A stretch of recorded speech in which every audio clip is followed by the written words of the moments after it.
Praise the lord. ఈరోజు దేవుని వాగ్దానము, తన నోరు కాచుకొనువాడు తన్ను కాపాడుకొనును, ఊరుకొనక మాటలాడువాడు తనకు నాశనము తెచ్చుకొనును. సామెతల గ్రంథము 13వ అధ్యాయము 3వ వచనము.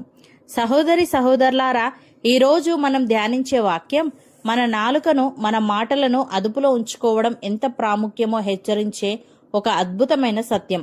బైబిల్ గ్రంథంలో నాలుక ఒక చిన్న అగ్నికణంతో పోల్చబడింది. అది చిన్నదే అయినా అడవినంతటిని తగులబెట్టగలదు. ఈ వచనం మన మాటల విషయంలో మనం ఎంత జాగ్రత్తగా ఉండాలో 2 స్పష్టమైన హెచ్చరికల ద్వారా బోధిస్తుంది.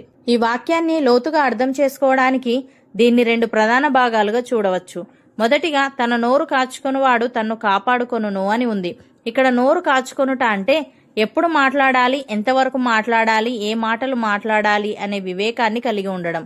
ఆలోచించి మాట్లాడే వ్యక్తి అనేక అనర్థాల నుండి, గొడవల నుండి, అవమానాల నుండి తనను తాను కాపాడుకుంటాడు. మన నోటి మాటలను అదుపులో ఉంచుకున్నప్పుడు మనం ఎవరి హృదయాన్ని గాయపరచము. అలాగే దేవుని దృష్టిలో పాపం చేయకుండా మనల్ని మనం భద్రపరుచుకుంటాము. మితభాషణ అనేది, అనగా తక్కువగా, అవసరమైనంత మాత్రమే మాట్లాడడం అనేది ఒక గొప్ప జ్ఞాని యొక్క లక్షణం. ఉదాహరణకు, గిద్యోను మిద్యానీయులపై విజయం సాధించిన తర్వాత ఎఫ్రాయిము గోత్రం వారు వచ్చి అతనితో గొడవకు దిగారు. ఎఫ్రాయిము వారు చాలా అహంకారులైన ప్రజలు. వారు గిద్యోను దగ్గరకు వచ్చి, యుద్ధానికి వెళ్లేటప్పుడు మమ్మల్ని ఎందుకు పిలవలేదు అని ఎంతో కఠినంగా, కోపంగా వాదించారు. గిద్యోను పెద్ద విజయం సాధించిన గర్వంతో వారితో ఎదురు మాట్లాడలేదు. బదులుగా, మీరు చేసినదెక్కడా, నేను చేసినదెక్కడా? అబియేజరు ద్రాక్ష పండ్ల కోత కంటే ఎఫ్రాయిమీల పరిగె మంచిది కాదా? దేవుడు మిద్యానీయుల అధిపతులైన ఓరేబును, జయేబును మీ చేతికి అప్పగించెను. మీరు చేసినట్లు నేను చేయగలనా అని అన్నాడు. అనగా, మీ చిన్న పని కూడా నా పెద్ద విజయం కంటే గొప్పది అని ఎంతో నమ్రతతో మాట్లాడాడు. ఫలితం, బుజ్జగింపు మాటలు, మృదువైన సమాధానం వినగానే వారి కోపం చల్లారిపోయింది. గిద్యోను తన నోటి వివేకంతో ఒక పెద్ద అంతర్యుద్ధాన్ని, రక్తపాతాన్ని నివారించాడు. ప్రియులారా, సమస్త జీవుల్లో ఒక మనిషికి మాత్రమే దేవుడు మాట అనే అద్భుతమైన వరాన్నిచ్చాడు. అయితే ఆ మాట మనల్ని నిలబెట్టగలదు, అలాగే పడద్రోయగలదు. గిద్యోను తన నోటి వివేకంతో, మృదువైన మాటలతో ఒక పెద్ద అంతర్యుద్ధాన్ని ఎలా ఆపగలిగాడో మనం కూడా మన దైనందిన జీవితంలో నోటిని అదుపులో ఉంచుకున్నప్పుడు ఎన్నో అనర్థాలు, కుటుంబ గొడవలను, అవమానాలను ముందే ఆపగలం. మృదువైన మాట క్రోధమును చల్లార్చును, నొప్పించు మాట కోపమును రేపును అని ఉంది. మితభాషణ, సమయోచితంగా మాట్లాడడం అనేది బలహీనత కాదు, అది ఆత్మీయ పరిపక్వతకు, దైవిక జ్ఞానానికి గుర్తు.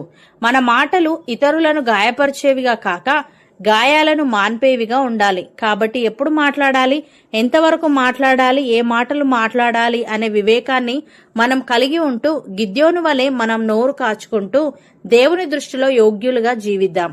రెండవదిగా, ఊరు కొనక మాటలాడువాడు తనకు నాశనము తెచ్చుకొనును అని ఉంది.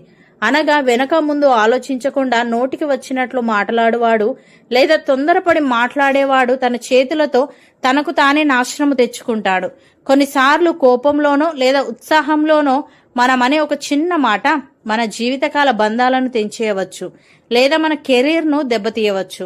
విస్తారమైన మాటలలో దోషముండక మానదు, తన పెదవులను మూసుకొనివాడు బుద్ధిమంతుడు అని ఉంది.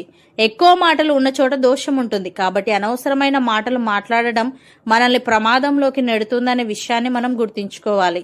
ఉదాహరణకు, ఇజ్రాయేలీయుల నాయకుడైన మోషే ఎంతో సాత్వికుడు. కానీ అరణ్యంలో ప్రజలు నీళ్ల కోసం గొడవ చేసినప్పుడు ఆయన తీవ్రమైన కోపానికి గురయ్యాడు. దేవుడు మోషేతో, బండతో మాట్లాడు అని చెప్పాడు. కానీ మోషే కోపంలో ప్రజలను గద్దించి, దేవునికి మహిమను ఇవ్వకుండా, ద్రోహులారా వినుడి, మీ కొరకు మేము ఈ బండలో నుండి నీళ్లు రప్పింపవలనా అని తొందరపడి మాట్లాడి బండను తన కర్రతో 2 సార్లు కొట్టాడు. ఆ ఒక్క క్షణం కోపంలో మాట్లాడిన మాట వల్ల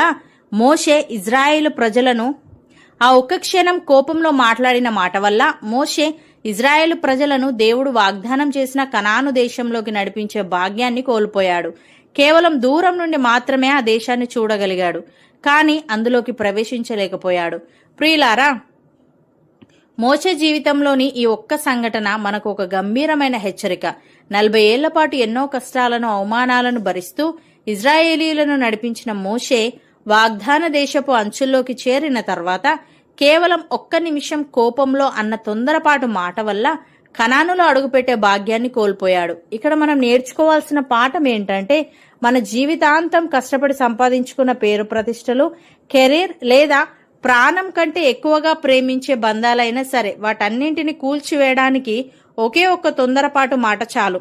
మాట అనేది వెనక్కి తీసుకోలేని బాణం లాంటిది. ఒక్కసారి నోరు దాటిందా ఇక దాని పరిణామాలను మనం అనుభవించక తప్పదు. కాబట్టి మనం కోపంలో ఉన్నప్పుడు లేదా అమితమైన ఉత్సాహంలో ఉన్నప్పుడు మాట్లాడడం కంటే మౌనంగా ఉండడమే మనకు మన చుట్టూ ఉన్నవారికి రక్షణ. అనవసరమైన ఆలోచన లేని మాటలు మనల్ని ప్రమాదంలోకి నెట్టకముందే మన నాలుకను అదుపులో ఉంచుకోవడం నేర్చుకోవాలి. సహోదరి సహోదరులారా, ఈ వాక్యం మీ ఆత్మీయ జీవితానికి ఒక విలువైన సలహా.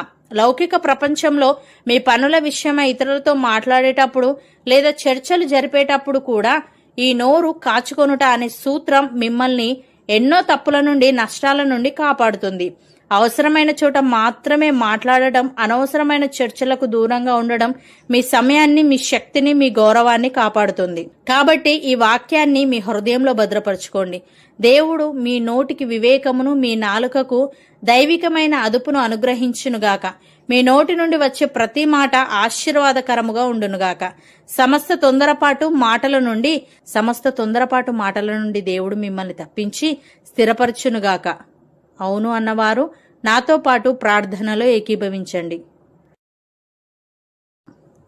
పరిశుద్ధుడా, ప్రేమగల తండ్రి, తన నోరు కాచుకొనువాడు తన్ను కాపాడుకొనునని, ఊరుకొనక మాటలాడువాడు తనకు నాశనము తెచ్చుకొనునని, నాలుక చిన్న అవయవమైన అడవినంతటిని తగులబెట్టగలదని, కాబట్టి మా నాలుకను, మా మాటలను అదుపులో ఉంచుకోవడం ఎంతో ప్రాముఖ్యమని నీవు తెలియజేశావు. తన నీకు స్తుతులు. దేవా, మా మాటలు ఇతరులను గాయపరిచేవిగా కాక గాయాలను మాన్పేవిగా ఉండాలి. కాబట్టి ఎప్పుడు మాట్లాడాలి, ఎంతవరకు మాట్లాడాలి, ఏ మాటలు మాట్లాడాలి అనే వివేకాన్ని మేము కలిగి ఉంటూ మా నోరు కాచుకుంటూ నీ దృష్టిలో యోగ్యులుగా జీవించే వారంగా ఉండుటకు సహాయము దయచేయమని, మేము జీవితాంతం కష్టపడి సంపాదించుకున్న పేరు ప్రతిష్టలు, కెరీర్ లేదా ప్రాణం కంటే ఎక్కువగా ప్రేమించే బంధాలైనా సరే వాటన్నింటినీ కూల్చేయడానికి ఒకే ఒక్క తొందరపాటు మాట చాలు గనుక, మాట అనేది వెనక్కి తీసుకోలేని బాణం లాంటిది గనుక, మేము కోపంలో ఉన్నప్పుడు లేదా అమితమైన ఉత్సాహంలో ఉన్నప్పుడు ఆ కాసేపు మాట్లాడడం మానేసి మౌనంగా ఉండుటకు కృపచూపమని ఈ వాగ్దానాన్ని విశ్వసిస్తూ ప్రార్థనలో ఏకీభవిస్తున్న ప్రతి ఒక్కరి నోటికి నీవు వివేకమును, వారి నాలుకకు దైవికమైన అదుపును అనుగ్రహించి సమస్త తొందరపాటు మాటల నుండి వారిని తప్పించి వారి కుటుంబాలలో, వృత్తిలోనూ నీ సమాధానాన్ని స్థిరపరచమని యేసుక్రీస్తు నామమున ప్రార్థిస్తున్నాము తండ్రి. ఆమెన్.